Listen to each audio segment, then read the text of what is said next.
Hey guys, welcome back. ഇന്ന് കാണുന്നത് solo online ആനിമിയുടെ season 1 ഏഴാമത്തെ എപ്പിസോഡാണ്. എപ്പിസോഡിലോട്ട് പോകുന്നതിന് മുമ്പ് എല്ലാവരും ചാനൽ ഒന്ന് സബ്സ്ക്രൈബ് ചെയ്യുക, അതുപോലെ വീഡിയോ ഒന്ന് ലൈക്ക് കൂടി ചെയ്യുക. എന്തായാലും എപ്പിസോഡ് ആദ്യം തന്നെ കാണുന്നത് അസൂനയും അവളുടെ ടീമിനാണ്. അവളിപ്പോ നൈറ്റ്സ് ഓഫ് ദി ബ്ലഡ് ഓത്ത് എന്ന ഒരു ഗിൽഡിന്റെ ലീഡറാണ് ഇപ്പോ അസുന. അവളിപ്പോ ഭയങ്കര പവർഫുൾ ആണ്, അതുപോലെ തന്നെ ഭയങ്കര റൈറ്റ്സും കാര്യങ്ങളൊക്കെ ഉള്ളതാണ്. കുറെ കാലത്തിന് ശേഷമാണ് കിറിറ്റോ അസൂനെ മീറ്റ് ചെയ്യാൻ വന്നിരിക്കുന്നത്, അതായത് ഇവരുടെ ടീമിലേക്ക് തിരിച്ചു വന്നിരിക്കുന്നത്. അങ്ങനെ അവർ കുറെ കാലത്തിന് ശേഷം കണ്ടുമുട്ടാണ്. പക്ഷെ അവളിപ്പോ ഒരു പ്ലാൻ പറഞ്ഞോണ്ടിരിക്കുകയാണ്, അതായത് നെക്സ്റ്റ് ഫ്ലോറിലുള്ള ഒരു പവർഫുൾ ബോസ് ഉണ്ട്. ആ ബോസിനെ എങ്ങനെ തീർക്കാന്നുള്ളതിനെ പറ്റി. പക്ഷെ ആ സമയത്ത് കിറിറ്റോ അതിന് യോജിക്കുന്നില്ലെങ്കിലും അവള് പറയാണ്, ഞാനാണ് ഇപ്പൊ ഇതിന്റെ ബോസ്, അതുകൊണ്ട് ഞാനാണ് തീരുമാനിക്കുക എന്താണ് ചെയ്യേണ്ടതെന്ന്. അങ്ങനെ പിന്നെ അവിടുന്ന് ബ്ലാക്ക് ഔട്ട് ആയിട്ട് കാണുന്നത് കിറിറ്റോടെ കടന്നുറങ്ങുന്ന സമയത്ത് അസുൻ അങ്ങോട്ട് വരികയാണ്. നീ എന്താണ് ഇവിടെ ഒരു ജോലി എടുക്കാതെ കിടക്കുന്നതെന്ന് ചോദിക്കാണ്. നീ ഒരു സോളോ പ്ലെയർ ഒക്കെ ആയിരിക്കാം, പക്ഷെ നിനക്കും ആ ടെൻഷനിലൂടെ തന്നെയാണ് പോകേണ്ടത്, അതുകൊണ്ട് നീയും ആ ടെൻഷൻ ക്ലിയർ ചെയ്യാൻ സഹായിക്കണം എന്ന് പറയുമ്പോ അവന്, നീയും വേണമെങ്കിൽ കുറച്ച് നേരം കിടന്നുറങ്ങിപ്പോ, ഇവിടെ ഇന്നത്തെ കാലാവസ്ഥയും കാര്യങ്ങളൊക്കെ നല്ല അടിപൊളി കാലാവസ്ഥ എന്ന് പറയാണ്. അവനവിടെ കിടന്നുറങ്ങാണ്. അവൻ എണീക്കുന്ന സമയത്ത് അവൾ അവിടെ കിടന്നുറങ്ങാണ്. ആ സമയത്ത് 3 പേര് അവിടെ നടന്നു പോകുന്നുണ്ടായിരുന്നു. അവരവനെ കമന്റ് അടിച്ചു പോവാണ്. അങ്ങനെ അവൻ അവിടെ മുകളിൽ ഇരിക്കുന്ന സമയത്ത് അവൾ എണീക്കാണ്.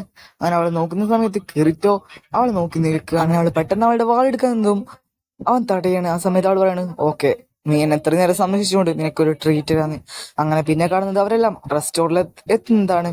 അവിടെ അവർ രണ്ടുപേരും ഓരോ കാര്യങ്ങൾ സംസാരിക്കുകയാണ്. അനസൂന് പറയാണ്, ഞാനിപ്പോ ആ ഗൈഡിന്റെ ലീഡറാണ് തന്നെ, എനിക്ക് കുറെ അധികം വലിയ ചുമതലകളൊക്കെ ഉണ്ട്, അതുകൊണ്ട് എനിക്ക് എൻജോയ് ചെയ്യാൻ പറ്റുന്നില്ല. എനിക്ക് ഒരു പ്രാവശ്യമെങ്കിലും സ്വന്തമായിട്ടൊന്ന് എൻജോയ് ചെയ്യണമെന്ന് അവൾ ചിന്തിക്കുകയാണ്. ആ സമയത്ത് തന്നെ പുറത്തുനിന്ന് കുറെ പേര് കരയുന്ന ശബ്ദം കേൾക്കണേ. അങ്ങനെ അവർ രണ്ടുപേരും അവിടുന്ന് ഓടിപ്പോവാണ്. അവർ നേരെ വന്ന് നോക്കുന്ന സമയത്ത് അവിടെ ഒരാളെ നെഞ്ചിൽ ഒരു സോഡ് ഇറക്കി വെച്ചിട്ടുണ്ട്. അതുപോലെ തന്നെ അയാള് ഇപ്പൊ മരിക്കുമെന്ന് പറഞ്ഞ് നിൽക്കുകയാണ്. അങ്ങനെ ആ സമയത്ത് കയറിറ്റോ അവിടേക്ക് ഓടിപ്പോവാണ്. അതുപോലെ തന്നെ അസുന മുകളിലേക്കും കയറി പോവാണ്. പക്ഷെ അവിടെ വെച്ച് അയാൾ അവിടെ മരണപ്പെട്ടുവാണ്. അപ്പോഴാണ് കയറി ചിന്തിക്കുന്നത്, ഇതൊരു സേഫ് സോൺ ആണല്ലോ, ഇവിടെ വെച്ച് എങ്ങനെയാണ് ഒരാള് സ്വയം മരണപ്പെട്ടതെന്ന്. അങ്ങനെ ആരാണ് കൊന്നതെന്ന് അറിയാൻ വേണ്ടി അവൻ അവരുടെ എല്ലാം ഇൻഡിക്കേറ്റേഴ്സ് നോക്കാണ്. പക്ഷെ ആരും ഒരു ക്രൈമും ചെയ്യാത്തതുകൊണ്ട് തന്നെ അവരുടേത് ഗ്രീനാണ്. പക്ഷെ ഈ സേഫ് സോണിൽ ഒരിക്കലും മരണപ്പെടില്ല എന്നുള്ള കാര്യം അവർക്ക് രണ്ടുപേർക്കും അറിയാം. അവരത് സംസാരിച്ചിരിക്കാണ്. ആ സമയത്ത് അവൾ പറയാണ്, ഞാൻ അങ്ങോട്ട് വന്ന് നോക്കുന്ന സമയത്ത് ഇവിടെ ഒരാളെ എനിക്ക് കാണാൻ പറ്റില്ല, വെറും ഇതുപോലൊരു സൂയിസൈഡ് ചെയ്ത പോലത്തെ സംഭവം മാത്രമായിരുന്നു എന്ന് പറയാണ്. അങ്ങനെ അവർ രണ്ടുപേരും ടീമായിട്ട് പ്രവർത്തിക്കാന്ന് പറഞ്ഞ് അവരൊരു ടീമായി മാറുകയാണ്. അങ്ങനെ അവർ രണ്ടുപേരും പുറത്തേക്ക് ഇറങ്ങി വന്ന് ചോദിക്കാണ്, നിങ്ങൾക്ക് ആർക്കെങ്കിലും ഇയാളെ പറ്റി അറിയോന്ന്. അങ്ങനെ ഒരു പെണ്ണ് അങ്ങോട്ടേക്ക് വരികയാണ്.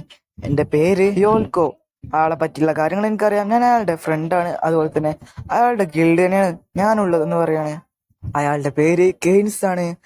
ഞങ്ങളെല്ലാവരും ഗോൾഡൻ ആപ്പിൾ എന്ന ഇപ്പൊ അടുത്ത് ബാൻ ചെയ്ത ഗിൽഡിലായിരുന്നു. ഞങ്ങളുടെ ലീഡറായിട്ടുള്ള ഗ്രിസൽഡ മരണപ്പെട്ടിട്ടാണ് ഞങ്ങളെ ഗിൽഡ് ബാൻ ചെയ്യാനുള്ള കാരണം. ഇപ്പോഴത്തെ തന്നെ ഞങ്ങൾ ഗിൽഡിൽ നിന്ന് 2-3 പേര് ഇതുപോലെ മരണപ്പെട്ടിട്ടുണ്ട്, അതും ഒരു സേഫ് സോണിൽ തന്നെയാണ്. എനിക്ക് തോന്നുന്നു ഞങ്ങളെ ആരോ ഹണ്ട് ചെയ്ത് ഞങ്ങളെ ഗിൽഡിലെ ഓരോ മെമ്പേഴ്സിനെ വെച്ച് കൊല്ലാണെന്ന് സംശയമുണ്ടെന്ന്. അങ്ങനെ അവള് അവിടെ കടന്ന് കരയാണ്. ആ സമയത്ത് അസൂന അവളെ വന്ന് സമാധാനിപ്പിക്കുകയാണ്. അങ്ങനെ പിന്നീട് അവർ അതിനെപ്പറ്റി ഇൻവെസ്റ്റിഗേഷൻ ചെയ്യാൻ തീരുമാനിക്കുകയാണ്. അങ്ങനെ കെറിറ്റോ ചിന്തിക്കുന്നത്, എങ്ങനെയാണ് സേഫ് സോണിൽ വെച്ച ഒരാള് മരണപ്പെടുന്നതും കെറിറ്റോയും അവർക്കൊരു ടീമായിട്ട് തന്നെ അവരെ, അതായത് ആ ഈ കൊലപാതകം നടത്തുന്നവരെ എങ്ങനെയും കണ്ടുപിടിക്കണമെന്ന് തീരുമാനിക്കുകയാണ്. അവർ ചിന്തിക്കുന്നത്, ഇതൊരു ബഗ്ഗായിരുന്നോ അതോ വേറെ വല്ല പുതിയ മെത്തേഡ്സോ സോഡാട്ടോ കാര്യങ്ങൾ എന്തെങ്കിലും ആണോ, അതും സേഫ് സോണിൽ വെച്ചൊരാളെ കൊല്ലാൻ പറ്റുന്നത്. ഇത്ര നേരം അവർ യോൽക്കോന്റെ അടുത്ത് നിന്ന് കിട്ടിയ ഓരോ കാര്യമായിട്ട് സംസാരിക്കാണ്. അത് ഒരു സമയത്ത് അവളുടെ ഗിൽഡ് ഒരു റയർ ഐറ്റം കണ്ടുപിടിച്ചിരുന്നെന്നും അവരത് എന്താ ചെയ്യേണ്ടതെന്ന് അറിയാതെ വിൽക്കണോ അതോ എടുത്തു വെക്കണോ എന്നറിയാന്നപ്പോ ഒരു വോട്ടിംഗ് നടത്തി. ആ വോട്ടിങ്ങിന് കൂടുതൽ പേരും വോട്ട് ചെയ്തത് അത് വിൽക്കാൻ വേണ്ടിയായിരുന്നു. അങ്ങനെ ഗ്രിസൽഡി എന്ന അവളുടെ ടീം ലീഡർ അത് വിൽക്കാൻ വേണ്ടി പോവായിരുന്നു. പിന്നീട് അവളുടെ ലീഡറെ അവര് ഒരിക്കലും പോലും കണ്ടിട്ടില്ല. അവൾ മരണപ്പെട്ടു എന്നാണ് പിന്നീട് കിട്ടിയ അറിയിപ്പ്. സോ അതൊരു പ്ലാൻഡ് ആയിട്ടുള്ള ഒരു കൊലപാതകമായിരുന്നു എന്നാണ് അവർക്ക് അറിയാൻ പറ്റിയതെന്ന് അവർ രണ്ടുപേരും അവർക്ക് അറിയുന്ന കാര്യങ്ങൾ അങ്ങോട്ടും ഇങ്ങോട്ടും പറയാണ്. അങ്ങനെ പിന്നീട് അവർ കൂടുതൽ വിവരം കിട്ടാൻ വേണ്ടി ഈ ഓൾക്കോടെ വീട്ടിലേക്ക് ഒരുക്കാണ്. അവിടെ അവളുടെ ഒരു ഗിൽഡ് മെമ്പർ ഉണ്ട്. അയാള് ഭയങ്കരധികം വിഷമിച്ചിരിക്കുകയാണ്. അങ്ങനെ ആ സമയത്ത് യോക്കോയും അവിടെ മരണപ്പെടാണ്. ഇതൊരു സേഫ് സോൺ ആയിട്ട് പോലും അവള് മരണപ്പെട്ടിരിക്കുകയാണ്. ഇവിടെ ഈ എപ്പിസോഡ് അവസാനിക്കാണ്.